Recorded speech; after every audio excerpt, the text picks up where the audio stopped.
I'm Ms. Velasquez, and today we're going to be learning how to make a Japanese cherry blossom tree using a plastic bottle.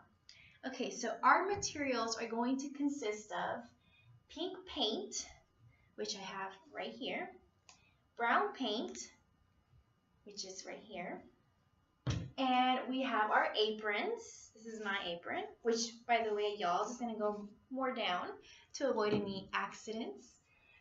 We have our paper plates, which is where your paint is going to go. We have, of course, our brush. Can't forget about our brush. We have our paper towels, which is right here. And then, of course, the most important part, our plastic bottle, which I know mine has liquid in it, but yours is not going to have anything in it. Okay, so first, what is the cherry blossom tree? You know, the name, it's called, well, its full name, it's Japanese cherry blossom tree. So it's from Japan, right?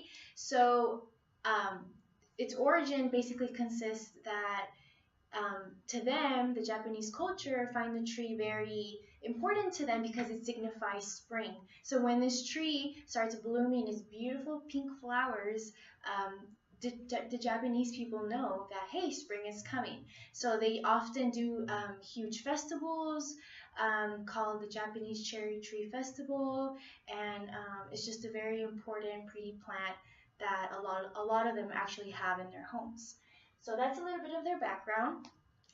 So before we get started, we're going to cover some vocabulary words that we have been talking about. So our painting is going to consist of our horizontal lines, which is like that, right? Straight across, kind of like the sun, the horizon. And then we have our vertical, which is just straight up.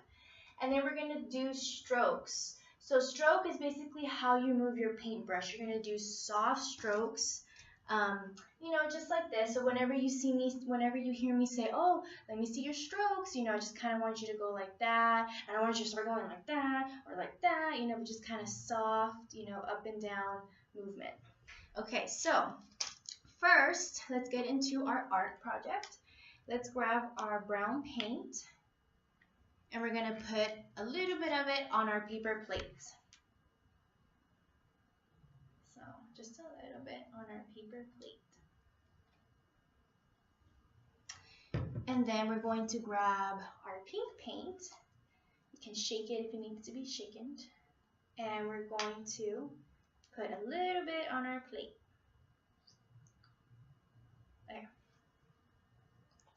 Now we're going to grab our paintbrush and we're going to dip it just a little bit in the paint, and then to take off the excess of paint on your brush, you want to just kind of clean it a little bit on your plate, but not too much. You know, you see how I'm just kind of softly, not really taking off the paint, but just kind of cleaning the brush so it won't have bumps on your paper.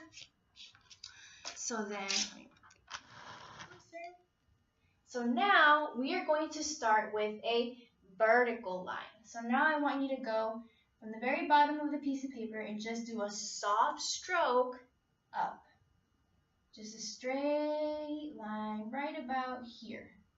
And if you want, you can kind of move down too, just to make it like a little bit darker.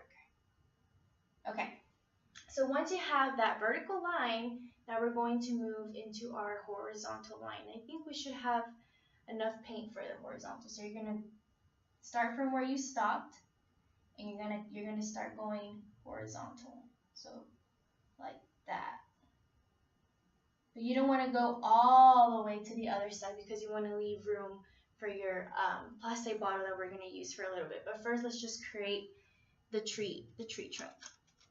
So you want to dip your paintbrush again into the plate and then clean it off if you need more paint. And then you're just going to keep going, and you want to do 6 of these. So you're going to always start from where you stopped. So you're going to go over here again. That's my other horizontal line. And then you're going to do another vertical, right? You're going up. And then you do another horizontal line. And it doesn't have to be perfect. It's okay. We're still learning. Okay? So I'm kind of running out of, no, I still have paint. Okay, so now we're going to do another horizontal line going this way. So that's 4. And then I keep going, do another horizontal line. That's 5. And then my last one. And I'm going to do a little vertical line going up. Okay? So I have 1, 2, 3, 4, 5, 6. That's how many you should have. Okay, so now that we're done doing the tree trunk, now we're going to clean our paintbrush using our paper towel. We're going to take off the brown paint, and then we're going to dip it into our water. And we're going to clean it off again. Make sure all that brown paint gets off. And now, what we're going to do is grab our plastic bottle. And I want you guys to look at the bottle and flip it, look at the bottom part. And you're going to see how it has these little like rigid marks. It has 1, 2, 3, 4, 5, right?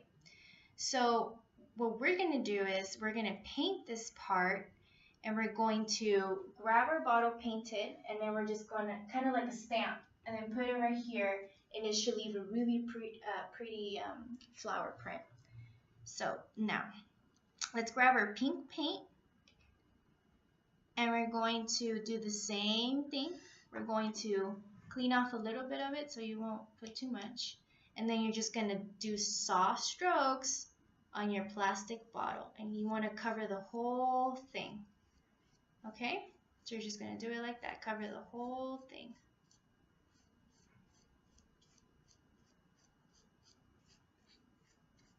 Okay, and if you need any help, raise your hand or ask your partner next to you, because you guys should be helping each other. You want to get more paint and put it on to make sure it's really coated on there. Okay, I'll do one more. So let's all do 3. Let's paint it 3 times. Make sure we get enough paint on there. Okay, so once we feel like we have enough paint, you're gonna grab it. Make sure grab it, and then gently put it on your paper, and then press down. And it should leave it didn't really leave it, but it's okay. We can try again. Let's try again. It's okay if it doesn't connect, because these bottles have a lot of spaces and it's hard for it to print sometimes, but it's okay. We can do it as many times as we need to. Let's do it one more time, and hopefully it goes on there.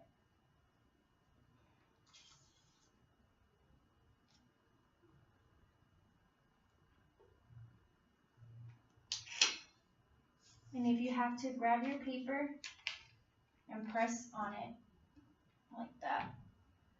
Grab your hand and then grab the back of the paper and then press it up against the bottle. And there you go. See how it left that really pretty flower print? So let's do it like that for all the other ones, because it seems to make it work.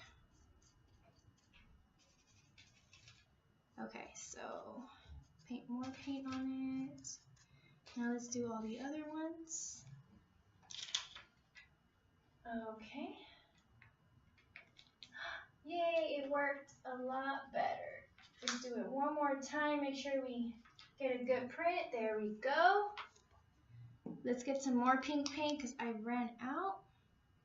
And just whenever you need more paint, just feel free to put more paint on your paper plate, okay? It's okay. So I'm going to fill up my cup again. And then with your hand, hold the back of the paper, and we'll go this way. Hold it like this, and then press it on there. There we go. That's better. And then we have 3 more halfway there.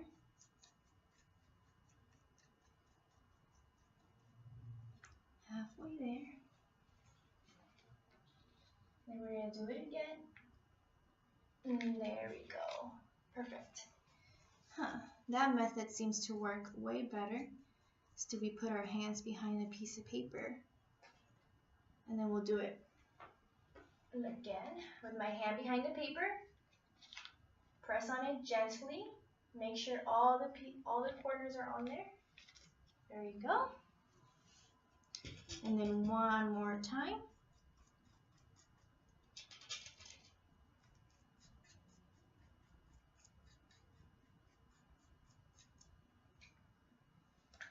And one more time.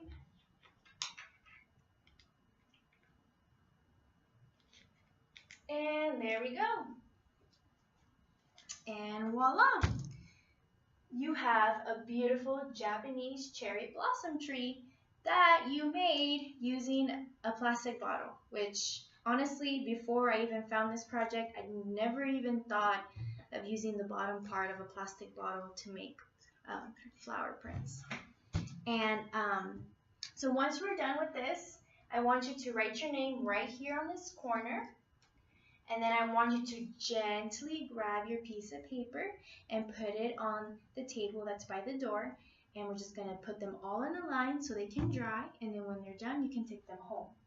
Okay, so what did we learn today? Today we learned about the Japanese cherry blossom tree. That is it signifies that spring is coming for Japan, right? And they hold big festivals, and they have them in their houses, in their backyards. And we made this tree using the horizontal and the vertical lines. We learned our new art vocabulary word, strokes, which is how you move the paintbrush, right? Our materials consisted of pink paint, brown paint, aprons, paper plates, paper towels, and plastic bottles. So I hope that you guys enjoyed this lesson as much as I did, and I can't wait to see the end results of all your beautiful cherry blossom trees. Thank you.